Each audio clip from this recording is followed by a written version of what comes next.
seek the light of truth and justice, pause for a moment and listen carefully to the words I am about to speak. In this life full of injustices and mistakes, we often hastily judge others for their small faults, forgetting that each of us carries wounds and mistakes that need healing. I have not come to judge, but to bring forgiveness and true love. Those who are full of mistakes, those who were rejected by society, hear my words. That day, in the Temple of Jerusalem, where warm light passed through stained glass windows, a large crowd gathered to hear me preach. My voice resounded within the sacred space, warm and gentle, yet full of power.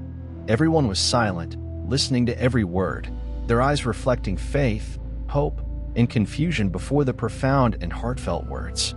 "O those who have come here seeking truth," I began, "open your hearts to receive the love I offer." In this world, many hastily judge one another with eyes full of prejudice, narrow-mindedness, and bitterness. But I tell you, no one is perfect. No one can stand high and look down to condemn others. For within each of us, there are mistakes that must be forgiven. Those words, though simple, moved hearts deeply. Some nodded, some bowed their heads, contemplating themselves. Suddenly, the sound of the temple door echoed, and the crowd turned. A group of men with stern faces entered, their expressions cold as if carrying an unavoidable judgment. They led a woman, her hands bound, eyes lowered, trembling and silent. The leader of the group stepped forward and spoke to me coldly and firmly.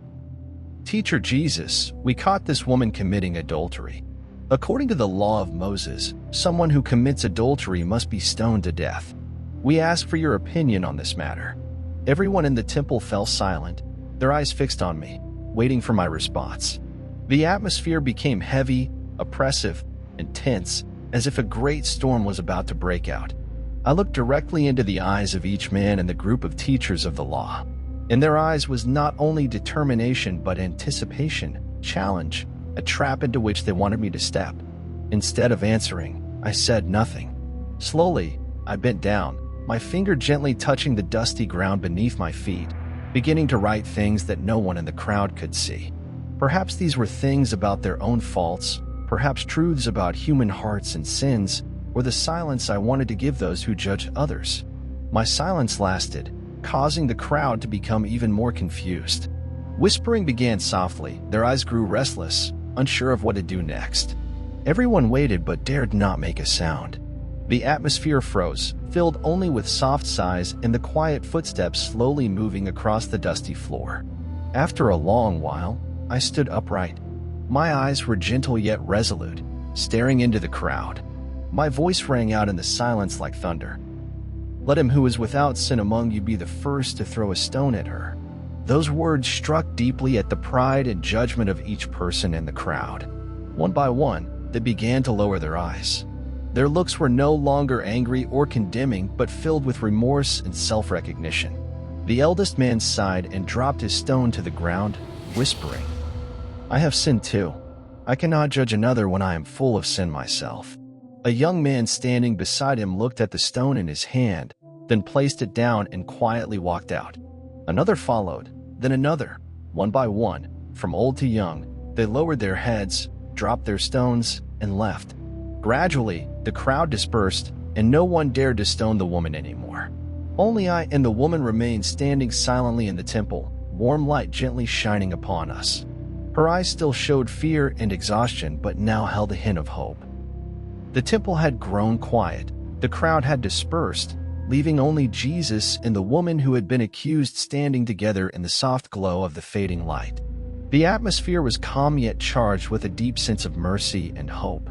Jesus looked at the woman with eyes full of compassion and understanding. His voice was gentle but clear as he spoke. "Woman, where are they? Has no one condemned you?"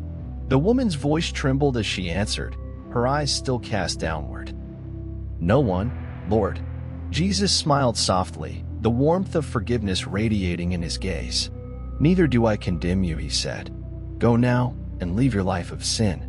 Those words, simple yet profound, fell upon her heart like a soothing balm. Though she had expected condemnation and death, she received mercy and a chance for new life instead. The burden of guilt that had weighed so heavily upon her shoulders began to lift. She looked up slowly, meeting his eyes for the first time. In that moment, a spark of hope ignited within her soul.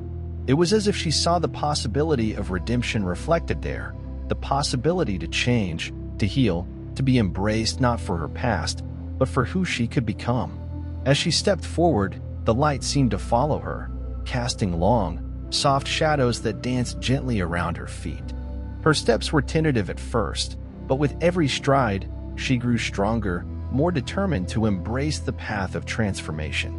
Jesus turned his gaze back towards the empty temple space, his voice now rising to speak to the hearts of all who might hear. Remember this well, do not judge others hastily, for none of us are without fault. It is easy to cast stones of condemnation, but true strength lies in compassion and forgiveness. When you forgive, you open the door for yourself and others to find peace and renewal.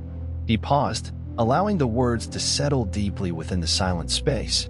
Then he continued, "Mercy is not weakness, it is the highest form of courage.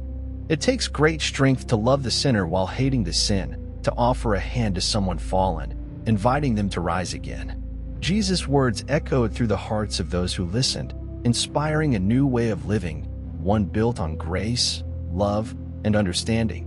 Do not carry stones in your hands when your hearts are heavy with sin. Instead, open your hands to receive grace and extend that grace to others. In this way, you will walk the path of light, and your souls will find rest.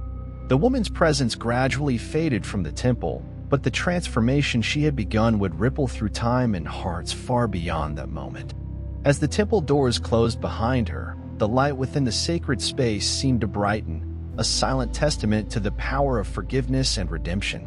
Jesus remained, a beacon of hope, inviting all who came to see beyond faults and to embrace the healing power of love.